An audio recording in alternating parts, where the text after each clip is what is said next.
Ve yeni gelmişəm. Bugün bütün günü xəstəxanalarda olmuşam. Əməliyyatdan sonra yaranan problemlə bağlı. Mən ümumiyyətlə onu deyim ki, indi videoya baxarsınız, bilərsiniz nədir problem. Amma onu deyim ki, ilk dəfədə həyatımda bu qədər, yəni risklər etmişəm də. Mən heç vaxt narkoz almamışam. Mən heç vaxt belə əməliyyata falan girməmişəm. Nə bilim, heç vaxt MRT-yə girməmişəm. Həmişə o qutuya baxanda fikirləşirdim ki, ala burada necə dayanmaq olar? Yəni bu günləri ilk dəfə o təcrübəni yaşadım və onu deyim ki, heç də xoş təcrübə olmadı, yəni mənim üçün. Biraz adamı sarsır, qorxudur, narahat olursan istər-istəməz. Şəxsən mənim üçün elə oldu. Siz girmisiniz, girməmisiniz bilmirəm. Mən ilk dəfə yaşadığım üçün həqiqətən də mənim üçün çox çətin oldu. 20 dəqiqə müddətində mən MRT-də oldum və o müddətdə insanın elə bil başından nəsə döyürlərdi. Yəni hər tərəfdən səslər gəlir, aparatın səsləri gəlir və çox incidir. Psixoloji incidir, deməyin səni sıxırlar eləyirlər, yox. Və 20 dəqiqənin keçdiyini görəndə o qədər sevinmişdim ki, dedim ilahi sənə şükür bu 20 dəqiqə qutardı da. Yəni çıxardanda belə məni elə bilirdim ki, hələ vaxtıma var da. Çünki orada zaman anlayışı olmur. Yadıma o qədər qeyri-adi şeylər düşdü. İndi sizə videonu paylaşıram. Mütləq axıra qədər izləyin, görün nə problem var. Əməliyyatdan sonra gözümdə yaranan problemlə bağlı bugün həkimə yollandım. Əslində mən əməliyyatın bir fəsadı olduğunu düşünmürdüm. Fikirləşirdim ki, yəqin ötəri bir şeydir, keçib gedəcək, ancaq keçib getmədi. Artıq 21 gündür əməliyyat olunmuşam və gözümün birini bağlayanda tam bağlanır, biri isə tam bağlanmır. İnsan özünə etiraf etmək istəmir ki, bu problem əməliyyatın problemidir. Ancaq demək ki, olurmuş belə şeylərdə. Gəldim Bakubusa, Sumqayıt avtovokzalından çıxacaqdım və avtobusa təpməymişdim sən deməm.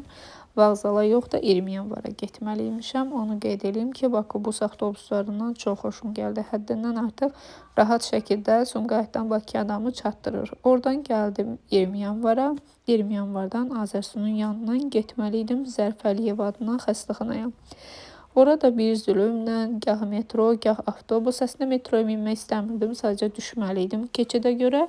Axır bir zülümlə avtobusa mindim. Çünki çox uzun müddətdir Bakıya gəlmirəm. Gələndə də həmişə maşından gəlmişik. Sadəcə yoldaşım işdə olduğuna görə ona əziyyət vermək istəmədim. Dedim ki, özüm gedib, özüm həll eləyəcəm. Biraz mənim üçün çox çətinlik oldu bugünkü gün. Xəstəxanaya ilk dəfə gəldiyim üçün qeydiyyatdan keçdim və daxil olduğum xəstəxananın içərisinə. Onu deyim ki, bura ödənişsiz deyil. Əgər beyninizdə ödənişsiz deyə fikirləşirsinizsə, qəti şəkildə belə düşünüb getməyin. Dövlət olsa da sağ olsunlar, hər yerdə məndən pul aldılar. Bir dənə girişdə qeydiyyatda pul ödəməmişəm. Digər qeydiyyatların hamısında birində 5 manat, bir dəfə gözümə hava püskürdüb, təzyiq ölçüb ona 5 manat, həkimin özünə də 30 manat ödəniş eləmişəm. Özdə onu deyim ki, bunları bir-bir özləri öz dilləri ilə deyirlər ki, mənə bu qədər ödəniş eləməlisən.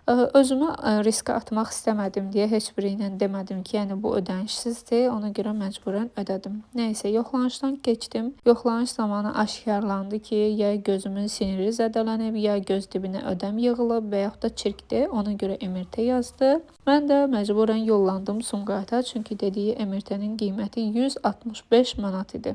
Açığı mənim də o qədər pulum yoxdur ki, MRT-yə də 165 manat verim. Mən Sumqayıtda işlədiyim üçün ona görə bir nömrəli xəstəxanada sağ olsunlar köməkli elədilər. Mən 19 manat ödəniş eləyib girdim MRT-yə. MRT-nin sonucu hələ ki çıxmayıbdı. İnşallah ki, diski götürdüm, ancaq növbəti mərhələlər üçün gərək mənə cavab kağızı da olsun. Ona görə hələ ki gözləyirəm cavabların kağızı da çıxsın. Diski ilə bir yerdə aparıb həkimə təkrarən yoxlatdırmalıyam. Görək bu göz dibində olan problem nədir? Onu deyim ki, həkim seçərkən diqqətli olun. Yəni əslində mənim əməliyyat etdirdiyim həkim də yaxşı həkimdir. Yəni Sumqayıtda bir çox əməliyyatlar edib ki, hamısı da uğurlu olub. Sadəcə məndə belə niyə oldu, nə problem yarandı, mən özüm də hələ tutmamışam. Ona görə gözləyək.